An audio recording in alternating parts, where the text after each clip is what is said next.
Hello friends, Vednath stories में आपका स्वागत है। मेरी आज की कहानी है औकात। संध्या और उसकी देवरानी एक ही घर में रहते थे। संध्या के पति का बिजनेस बहुत अच्छा चलता था और उन लोगों की आर्थिक स्थिति अपनी देवरानी कोमल की अपेक्षा बहुत ज़्यादा अच्छी थी। इस बात का संध्या को बहुत ज़्यादा घमंड था और वह बात बात पर कोमल को ताना मारा करती थी। हालांकि दोनों की रसोई अलग अलग थी और दोनों अपने अपने हिस्सों में रहती थी, फिर भी संध्या को हर दम मौका मिलता था कोमल को नीचा दिखाने का और उसे एहसास दिलाने का कि उसकी कोई औकात नहीं है। संध्या के सामने कोमल सीधी सादी थी और संध्या से ज़्यादा बहस नहीं करना चाहती थी, इसलिए हमेशा चुप रहती थी। कोमल और संध्या दोनों के दो बच्चे थे, एक बेटा और एक बेटी। संध्या का बेटा बड़ा था और बेटी छोटी, और कोमल की बेटी बड़ी थी और बेटा छोटा। संध्या की बेटी और कोमल की बेटी हम उम्र थी, लेकिन बात वही थी। संध्या की बेटी नव्या बहुत घमंडी थी, क्योंकि उसे लगता था उसके पापा बहुत अमीर हैं और उसके लिए लाखों में एक दूल्हा ढूंढ कर लाएंगे। वहीं कोमल की बेटी आराध्या बहुत शांत स्वभाव की थी और पढ़ाई लिखाई में मन लगाती थी, जबकि नव्या अपने घमंड में रहती थी कि उसे पढ़ने लिखने की क्या ज़रूरत, उसके पापा तो उसके लिए अच्छे से अच्छा दूल्हा खरीद ही देंगे। समय के साथ दोनों बेटियां विवाह के योग्य हो चुकी थी। कोमल का बेटा भी पढ़ने में अच्छा था, तो वह अच्छी नौकरी पा चुका था, जिसकी वजह से कोमल और उसका पति बहुत खुश थे। बेटी आराध्या वह भी अब सिविल सर्विसेज की तैयारी कर रही थी। संध्या का बेटा पढ़ने लिखने में बिल्कुल मन नहीं लगाता था और संध्या उसे कुछ बोलती भी नहीं थी, क्योंकि बाप का जमाया अच्छा खासा बड़ा बिजनेस था। उसे पता था कल को उस बिजनेस को उसके बेटे को ही संभालना है, तो वह उसे कभी भी पढ़ाई लिखाई पर ध्यान देने नहीं कहती थी। ऊपर संध्या की बेटी नव्या, उसका तो बिल्कुल भी पढ़ाई में मन नहीं लगता था। उसकी तरफ से भी संध्या फ्री रहती थी, क्योंकि उन्होंने सोचा था कि नव्या की शादी किसी अच्छे सरकारी नौकरी वाले लड़के से करेंगे, चाहे कितना भी दहेज देना पड़े। अब दोनों ही अपनी अपनी बेटियों को शादी की खोज कर रहे थे। पहले संध्या की बेटी नव्या का रिश्ता पक्का हो गया। लड़का पुलिस विभाग में सब इंस्पेक्टर की पोस्ट पर था। अच्छा खासा दहेज दिया था नव्या के पापा ने। संध्या के तो मानो पांव जमीन पर ही नहीं पड़ रहे थे। वह बात बात पर कोमल को ताने मारे जा रही थी। देखो मेरी नव्या कितनी भाग्यशाली है, इतने अच्छे लड़के से उसका रिश्ता हो रहा है। लड़का तो सब इंस्पेक्टर है, अच्छी पोस्ट है, अच्छी कमाई है, और क्या चाहिए। मेरी लड़की तो बहुत भागों वाली है। सब लड़कियों के भाग्य में ऐसे लड़के नहीं होते। ऊपर से हम नव्या के लिए कोई कमी तो छोड़ेंगे नहीं। अब हर किसी की औकात तो होती नहीं कि मुंह मांगा दहेज देकर अपनी बेटी के मुंह मांगा घर पक्का कर ले। हमारी नव्या के नसीब में इतना अच्छा लड़का था तो उसे मिल गया। कोमल चुपचाप से संध्या की सारी बातें सुनती थी। आराध्या को भी नव्या ने अपनी तरफ से काफ़ी कुछ सुनाया और बोला, देख आराध्या, तेरे पापा के पास तो ज़्यादा कुछ है नहीं, तो तेरी शादी तो किसी चपरासी से भी हो जाए तो बहुत बड़ी बात है। तू यह पढ़ने लिखने का ड्रामा बंद कर, इससे कुछ ज़्यादा नहीं होने वाला है। तेरे बस की यह सब बातें नहीं, बस तू भगवान से मना कि तेरी भी मेरे जैसी शादी हो जाए। पर भगवान ने तो पहले ही हमारे नसीब लिख दिए हैं और तुझे मेरे जितना अमीर नहीं बनाया, तो तुझे तो समझौते करने ही पड़ेंगे। और हंसने लगी। आराध्या भी कुछ भी नहीं बोला और मुस्कुरा कर वहाँ से चली गई। खैर, नव्या की शादी हो चुकी थी और नव्या अपने ससुराल जा चुकी थी। संध्या अपने घमंड में चूर थी कि उसे अपनी बेटी की बहुत अच्छी शादी की। उसकी देवरानी कोमल कभी भी अपनी बेटी की इतनी अच्छी शादी नहीं कर पाएगी। मेरे बेटे का तो जमा जमाया बिजनेस है ही। बेवकूफ़ संध्या को यह समझ में नहीं आ रहा था कि उसका बेटा किसी लायक नहीं है, क्योंकि उसने कभी कोई काम किया ही नहीं है और वह जमा जमाया बिजनेस भी चौपट कर देगा। वहीं कोमल के दोनों बच्चे बहुत काबिल थे। बेटा बहुत बड़ी कंपनी में काम करता था और अच्छी सैलरी थी, अच्छा खासा एडजस्ट हो चुका था। बेटी आराध्या भी सिविल सर्विसेज की तैयारी कर रही थी, लेकिन साथ ही साथ कोमल और उसका पति आराध्या के लिए लड़का भी ढूंढ रहे थे कि अगर कोई ढंग का लड़का मिल गया तो आराध्या की शादी पक्की कर देंगे। आराध्या ने अपनी मम्मी से बोला, मम्मी कुछ दिनों के लिए मेरी कोचिंग करवा दो, मैं पक्का सिविल सर्विसेज का एग्ज़ाम निकाल लूँगी।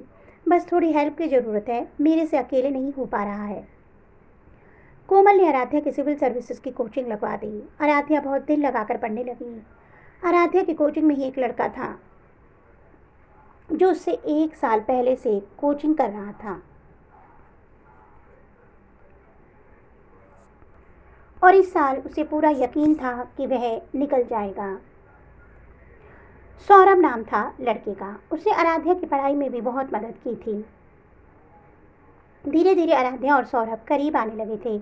इसी बीच सौरभ का सिविल सर्विसेज का रिजल्ट आ गया। आराध्या ने इस साल का एग्ज़ाम नहीं दिया था, वह अगले साल की तैयारी कर रही थी। सौरभ का सिलेक्शन आईपीएस में हो गया था और सौरभ ट्रेनिंग में चला गया, आराध्या को यह वादा देकर कि वह उसी से शादी करेगा। आराध्या ने अपने मम्मी पापा से 1 साल का वक्त मांगा था कि उसे 1 साल अच्छे से तैयारी करके सिविल सर्विसेज की एग्ज़ाम देने दें, उसके बाद उसकी शादी के बारे में सोचें, क्योंकि अगर शादी एक बार हो गई तो फिर उसकी पढ़ाई बीच में ही छूट जाएगी। इसलिए कोमल ने फिलहाल आराध्या की शादी टाल दी थी और 1 साल बाद करने की सोची थी। उधर संध्या कोमल को बार बार ताने मारती थी, हाथ में पैसे होंगे तब तो बेटी की शादी करेगी, पैसे हैं ही नहीं तो दिखावे में बेटी को कोचिंग कराया जा रहा है ताकि लोग सोचें कि बेटी पढ़ने में बहुत होशियार है और कोई सच्चाई न जान पाए कि माँ बाप के पास बेटी की शादी करने के लिए पैसे ही नहीं हैं। कोमल चुपचाप से संध्या की सारी बातें सुनती थी और ईश्वर से प्रार्थना करती थी कि वह संध्या को उसकी गलत बातों का जवाब दे। संध्या यहाँ तक बोलने से बाज नहीं आती थी कि अगर तुमसे नहीं हो रहा तो बोलो, हम दोनों थोड़ी बहुत मदद करके किसी चपरासी लड़के से तो तुम्हारी बेटी की शादी करवा ही सकते हैं। आखिर इस घर की ही बेटी है, हमारा भी कुछ फर्ज है। और कोमल संध्या की बातों का कोई जवाब दिए बिना वहाँ से हट जाती थी, क्योंकि उसे पता था कि कीचड़ में पत्थर फेंकने से खुद के ही कपड़े गंदे होंगे। इस बीच नव्या कई बार घर आई थी और अपनी खुशहाली और रईसी दिखाकर जाती। बहुत घमंड था नव्या को अपने सब इंस्पेक्टर पति का और संध्या को अपने सब इंस्पेक्टर दामाद का। खैर दिन ऐसे ही गुजर रहे थे और साल बीत गया। सौरभ की ट्रेनिंग पूरी हो चुकी थी और उसने बगल के शहर में ही एसपी बनकर ज्वाइन कर लिया था। इधर आराध्या ने भी अपने सिविल सर्विसेज का एग्ज़ाम पूरी तैयारी के साथ दिया था और सौरभ के संपर्क में लगातार थी। समय के साथ आराध्या का रिजल्ट आया और भाग्यवश आराध्या का भी आईएएस में चयन हो गया था और वह भी ट्रेनिंग के लिए चली गई। अब संध्या को मानो जोर का झटका लग चुका था कि आराध्या अब एक आईएएस ऑफिसर बन जाएगी। अब संध्या थोड़ी चुप चुप रहने लगी थी, क्योंकि उसका दामाद तो सब इंस्पेक्टर था और देवरानी कोमल की बेटी आराध्या आईएएस में चयनित हो चुकी थी। अब संध्या को समझ में आ चुका था कि अब कोमल के दिन आने वाले हैं। समय धीरे धीरे बीत गया और आराध्या की ट्रेनिंग पूरी हो गई। आराध्या ने भी बगल के शहर में डीएम बनकर ज्वाइन किया। सौरभ भी इस शहर में एसपी था। आराध्या ने अपने घर में सौरभ के बारे में और सौरभ ने अपने घर में आराध्या के बारे में सब कुछ बता दिया। दोनों लगभग एक ही जैसे क्षेत्र में नौकरी कर रहे थे और साथ साथ एक ही शहर में काम कर रहे थे, तो दोनों के घर वालों को कोई दिक्कत नहीं थी। दोनों शादी के लिए वह सहर्ष तैयार हो गए। अब तो संध्या और नव्या का मुंह देखने लायक था, क्योंकि नव्या का पति तो सब इंस्पेक्टर था और आराध्या और उसका होने वाला पति सौरभ दोनों आईएएस और आईपीएस अफसर थे।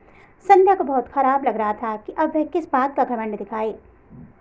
अब तो कोमल की बच्ची आराध्या और दामाद उसके बेटी दामाद से बहुत आगे निकल चुके हैं और कोमल का बेटा तो पहले से ही उसके बेटे से ज़्यादा काबिल है। संध्या को बहुत ज़्यादा जलन हो रही थी। उधर नव्या और उसका पति शादी में आने से कतरा रहे थे, क्योंकि कुछ भी था आराध्या और उसका होने वाला पति नव्या के पति के अफसर बन चुके थे और उसे अच्छा नहीं लग रहा था कि उसकी साली और उसका पति उसे ऊंचे ओहदे पर हैं। उन्हें उसको सर और मैडम कहना पड़ेगा। तब तक नसीब ने एक और खेल दिखाया और नव्या के पति का ट्रांसफ़र उसी शहर में हो गया जहां कोमल और सौरभ डीएम और एसपी के पोस्ट पर तैनात थे। अब तो और बड़ी मुसीबत आ चुकी थी। घर का बड़ा दामाद घर के छोटे बेटी दामाद के नीचे काम कर रहा था। संध्या को तो मानो सांप सूंघ गया था। निश्चित दिन पर आराध्या की बारात आ चुकी थी और आराध्या दुल्हन और सौरभ दूल्हे के रूप में था। नव्या अपने सब इंस्पेक्टर पति के साथ शादी में आई थी, पर किनारे किनारे खड़ी थी। वरमाला के बाद जब सब लोग स्टेज पर फोटो खिंचवाने जा रहे थे तो नव्या और उसके पति को भी लोगों ने बोला, अरे तुम तो दुल्हन की बहन हो, तुम लोगों को तो सबसे पहले साथ में फ़ोटो खिंचवानी चाहिए। नव्या को बहुत शर्मिंदगी हो रही थी, लेकिन फिर भी नव्या और उसका पति स्टेज पर चढ़े और नव्या के पति ने सौरभ को हेलो सर और आराध्या को हेलो मैडम कहकर पुकारा। नव्या ने अपनी आंखें नीचे कर ली, क्योंकि उसने काफ़ी बार अच्छे से आराध्या का मजाक उड़ाया था कि किसी चपरासी से उसकी शादी होगी, और आज उसका खुद का पति आराध्या और उसके होने वाले पति को सर और मैडम कहकर पुकार रहा था। इसे समय की मार कहते हैं। लेकिन आराध्या नव्या जैसी बदतमीज़ नहीं थी, क्योंकि कोमल ने संध्या जैसी बदतमीजी के साथ उसकी परवरिश नहीं की थी, बहुत ही सुलझी हुई थी। आराध्या ने बोला, क्या जीजा जी, यह कोई हमारा ऑफिस थोड़े ना है कि मैं और सौरभ आपके सर और मैडम हैं। आप लोग हमारे दीदी और जीजा जी हैं और हमेशा दीदी और जीजा जी ही रहेंगे। ऑफिस की बातें ऑफिस में होंगी। अभी तो यह घर का फंक्शन है और मुझे मेरे दीदी जीजा जी के रूप में ही चाहिए। क्यों सौरभ? सौरभ ने बोला, बिल्कुल, आप हमारे दीदी और जीजा जी ही हैं और वहीं रहेंगे। ऑफिस की बातें ऑफिस में छोड़िए। और नव्या आराध्या के गले लग गई और अपनी गलतियों की माफ़ी आंसू के रूप में आराध्या से मांगने लगी। उधर संध्या भी कोमल के गले लगकर रोने लगी कि तुमने कितने अच्छे संस्कार दिए हैं अपने बच्चों को। काश मैंने भी अपने बच्चों को ऐसे संस्कार दिए होते। आज मैं अपनी गलती मानती हूँ और साथ ही साथ मुझे ये कहने में बिल्कुल परहेज नहीं कि तुम और तुम्हारे बच्चे बहुत महान हो। इसके साथ ही डीजे पर गाना बजने लगा और सारे भाई बहन आपस में मिलकर स्टेज पर डांस करने लगे। लेकिन संध्या को समझ में आ चुका था कि समय की मार बहुत तगड़ी होती है, कभी घमंड नहीं करना चाहिए। तो दोस्तों, आपको मेरी ये कहानी कैसी लगी कमेंट बॉक्स में अपनी प्रतिक्रिया अवश्य दीजिएगा और दूसरों को नीचा दिखाने की कभी सोचिएगा भी मत। ऐसी ही अन्य रोचक कथाओं के साथ आपको मिलूंगी। तब तक के लिए बाय बाय।